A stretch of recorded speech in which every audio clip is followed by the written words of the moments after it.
Welcome to Coruzant Technologies, home of the Digital Executive Podcast. Welcome to the Digital Executive. Today's guest is Kris Longo. For nearly 25 years, Kris Longo has lived at the intersection of marketing and pop culture, creating winning marketing campaigns that ignite consumer passion and succeed by virtue of high levels of creativity and authenticity. No two ways about it. It's been a colorful, some might say four-color, career, quite literally. From a start packaging and selling advertising and branded content initiatives at Warner Brothers' DC Comics division, to serving as publisher of the legendary heavy metal magazine, to founding and launching the Web3 award-winning fandom-focused marketing agency, Modern Fanatic. Longo has played in some of the finest IP sandboxes and evangelized content marketing long before it was a standard line item on an RFP. Longo is an ardent believer in taking an individual's assigned at-birth demographic, such as age, sex, religion, etc., out of the marketing and focusing on a consumer's chosen passions and fandoms to target them. As the current owner of a specialty marketing agency, he has delivered celebrated fandom-focused multimedia campaigns for Sony Pictures, Red Roof Inn, Bernina of America, Toys R Us, and so many more. Well, good afternoon, Kris. Welcome to the show. Thanks, Brian. Appreciate being here. Absolutely. Funnest part of my day, jumping on a podcast with amazing guests from around the world, 50 countries and counting. So, Kris, I do really appreciate you making this time. I know sometimes it is difficult to traverse the time zones, but here we go, Kris, jumping right in, looking back on your 25-year career that spans from Warner Brothers, DC Comics division, to Heavy Metal Magazine, and now Modern Fanatic. Could you share how your experiences across these varied platforms shaped your approach to marketing and content creation? And what lessons did you carry forward from each role? Sure. Each of these experiences that you mentioned here were the ones that really fortified me. There were a lot of things that happened in between, but these three are the ones that I think at the end of the day define the work that I've done. My time at DC Comics and Warner Brothers, that really set me on a path that I continue to explore to this day. Before DC, I was just sleepwalking my way through a career in pharmaceutical advertising, and being young and stupid and willing to take risks, I just decided one day to up and quit. And then I went on a path to find the right opportunity, something that lit a fire in me. And, when you're that young, you're in your 20s, you don't even know what that is. You just know the things you don't want to do. So I wound up finding an opportunity. And again, this dates me, but it was in the New York Times classifieds for a job at Warner Brothers. It was an advertising entry-level gig that I went in and interviewed for. And when the interview with HR was over, they said, well, now you get to go across the street to the building where you'd be working for DC Comics and Mad Magazine. And I'll tell you, the young 10-year-old comic reader in me just exploded. So I did get that job, and I was thrilled to be there. My primary role at DC was to go out to marketers and media buyers and evangelize the comic book format and audience as a viable one, and one that spends money. Not an easy job back in the late 90s and early aughts, because there was a real perception of this not being a viable audience back then. We didn't have comic book movies or TV shows then. There was a real dearth of that. It was seen as something cultish, or worse, something that ceased to exist, which wasn't true. It was just a little bit more underground at that time. But, even though the masses were not viewing geek culture as cool, I knew enough about how varied and viable this audience was that I was a really good salesperson for them. So at DC, I sold a lot of advertising. I sold a lot of custom publishing. Back then, that's what it was called, not content marketing. But we sold it to various categories, some you wouldn't expect, like pharmaceutical. But it was a really interesting journey. And if anything, it sort of fortified for me how assumptive decision makers in marketing and media can be, and how they let their personal biases sometimes influence a marketing message. So I really loved going out there and changing hearts and minds and bringing media buyers to comic shops to see what the audience looked like. And that literally formed the thesis of Modern Fanatic, which is saying to marketing decision makers, don't assume you know the audience. Don't assume you know who the gamer is, or who the comic reader is, or who the cosplayer is. And certainly don't assume they're all the same and they have the same affinities and shopping habits and all of that. We're really talking about how varied and colorful the fandom landscape is today and how you really need to approach all of these different fandoms with caution. Moving on to heavy metal, that was another very valuable learning experience for me. Different kinds of lessons, but very valuable as a marketer. It was a little bit of an unplanned detour in my career that was driven by the pandemic and my business slowing down in general. And it was definitely challenging, sometimes positively, sometimes very frustrating. But it did teach me a lot about how to navigate the waters of legacy brands. Heavy metal was a 45-year-old brand at the time, and it had diehard fans who had been reading since day one, had a lot of opinions about what the magazine should be and what the brand should be about.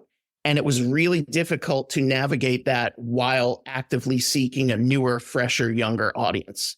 It was really a nonstop exercise in bifurcating all of my marketing messages and budget just to appease these two segments. And my hope was the legacy fan base would wind up catching up to the newer, more nimble fan base that we were onboarding, and they would play nicely together.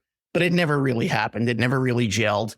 And I think ultimately we were making a product that didn't please anybody, trying to please everybody. You know how that goes. So it really showed me that, like, if you have a niche and you have an identity, you lean into that identity and hope the quality of the content finds you the right audience. You don't try to seek an audience that maybe is not ready for you. But bringing me into today with Modern Fanatic, this has been the most fulfilling and rewarding chapter of my career by far.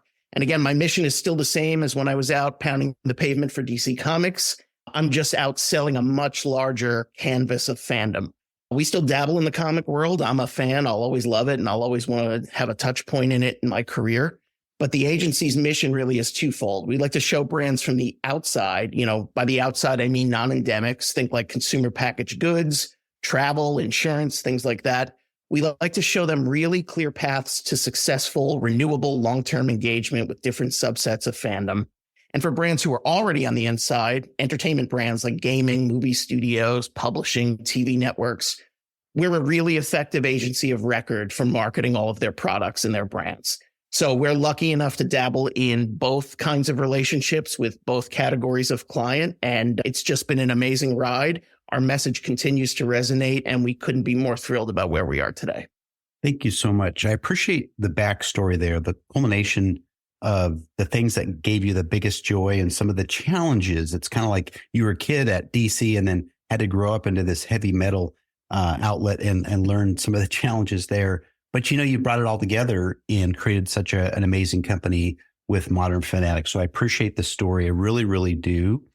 And Kris, switching gears, in your work, you've emphasized the importance of authenticity and creativity in marketing campaigns. Can you share an example of a campaign that epitomizes this approach for you, perhaps one that ignited consumer passion in a way that was both surprising and deeply effective?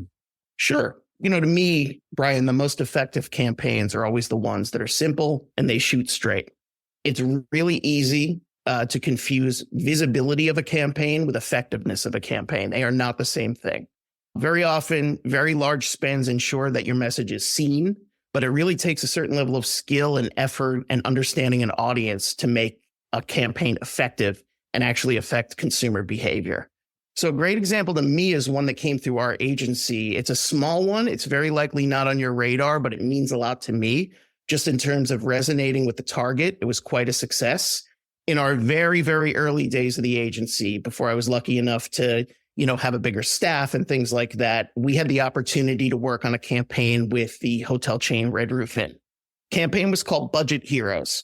At the time, they had a very fandom savvy head of marketing who suspected that the hotel chain was leaving money on the table by not speaking directly to pop culture convention attendees. He happened to love comic books and games, and he loved going to all those conventions. And he had an inkling that, you know, there was a campaign in there somewhere. So we actually created a campaign in tandem with them that implored convention employees to stay at Red Roof Inn. So you can spend more money on comic books and games and all the ephemera that you like at a convention and not default towards staying at the closest possible hotel or the hotel that's connected to the convention center. So the proposition was, stay here. We'll give you a discount code that's uniquely yours. You could share with your friends and anybody you're going to the con with, and we'll help you have some more money in your pocket. Really simple. We created a campaign that utilized digital advertising, influencer marketing, even activated some print, if you can believe it or not, in comic books and some pop culture centric magazines. No one was trying to reinvent the wheel. There were no assumptions made about the audience. It simply identified an opportunity based on a consumer challenge within that particular fandom. And in that regard, it was a really big success. That's the key, in my opinion, to fandom-based marketing and affinity-based marketing. You don't try to co-opt the fandom and own it. You try and be additive to that culture and celebrate it. And that's precisely what they did. And another one I'd like to mention, we were lucky enough to work with Toys R Us starting in 2022 as part of their rebirth as a retail chain. So they reemerged in 2022 as an add-on to all of Macy's locations nationwide. They reached out to us simply scrambling a little bit, looking for some thoughts about how to put together sort of a socially driven relaunch program for Toys R Us and their mascot, Jeffrey the Giraffe. So the timing actually happened to sync up perfectly with New York Comic Con. We were all planning to be there and work there.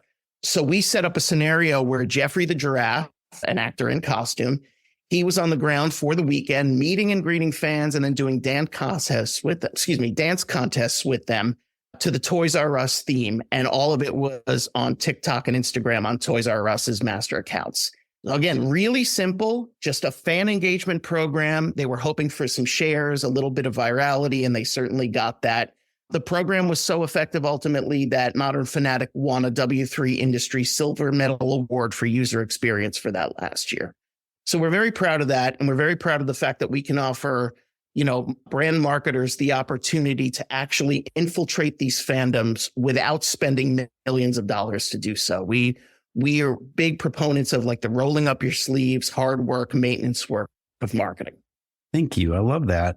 And, a lot of people can relate to people that are truly part of that community and being authentic. And I love both examples that you shared there. And that's amazing. It just goes to show some of the creative work that you do there at your agency. And Kris, switching gears a little bit here, considering the rapid evolution of social media and digital platforms, what do you see as the biggest challenge for marketers today, especially those trying to engage with that niche fandoms and communities?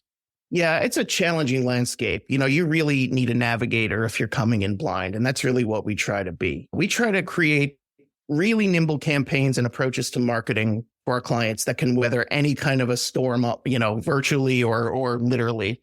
One of the downsides to the rapid evolution of all of that you outlined is this perception that your marketing and your message and your success will be transmitted faster and easier as a result. Like the shortcuts are all in place. And it's really not true. It actually requires a lot more discipline to navigate through social than it would possibly in traditional means 20 some odd years ago. There's more media, than ever vying for fans' attention. And to get their attention, you need to be super persistent. You need to be absolutely genuine, and you need to be simple and clear in your intentions as a marketer and in your marketing message. So a clear call to action, a very crystal clear value proposition for the consumer, because really nobody wants to or has time to click 3 to 4 times to find the secret prize inside anything anymore. So, the advice we give all of our clients is, be patient, be steady. And if you're not working with Modern Fanatic, work with somebody who can help you navigate that particular world that you're looking to engage with digitally. Thank you. And that's so helpful. Having a clear call to action obviously makes a world of difference. And you really are sharing a message that people can relate to. You've got some substantial content there that, again, people that are looking for what you're trying to help market always makes a difference. And I appreciate that share. And Kris, last question of the day. Content marketing was a buzzword long before it became a standard request for proposals, the whole RFP process. Based on your pioneering work, where do you see the future of content marketing heading, especially in relation to emerging tech like blockchain, NFT, AI? That's a big question, isn't it? I really wish I had the answer to that question very directly, but I'll certainly share some thinking with you about this. So it's no secret, there's a lot of bad press around some of this technology still. But at the end of the day, I think you and I know it's a matter of intent behind anything. I don't think anybody who created any of these technologies was looking to do anything negative with them. I think sometimes you get things into the hands of the wrong people. just like anything else, and terrible things can happen. There's so many potentially positive applications of AI and blockchain technology, but all that messaging and all that intent gets muddled when it's in the hands of the wrong people. So that said, I'd love to see these tools used in a way that empowers and supports content creators without resulting job losses. That could be revolutionary. It could certainly democratize content distribution for the little guys. And for an agency like Modern Fanatic, where we work with independent content creators on campaigns quite frequently, and that can be somebody who creates comic books, somebody who's creating a board game and running it as a Kickstarter. A lot of these challenges are very similar for creators. It would be thrilling to see these folks better supported with sharper tools in their toolbox, quite frankly. The thing we hear most from our clients is we want to be more focused on creativity. And if those such tools existed to support somebody rather than usurp the creative process, I think that's a really great outcome for just about everybody. And of course, the educational impacts of something like that would be phenomenal.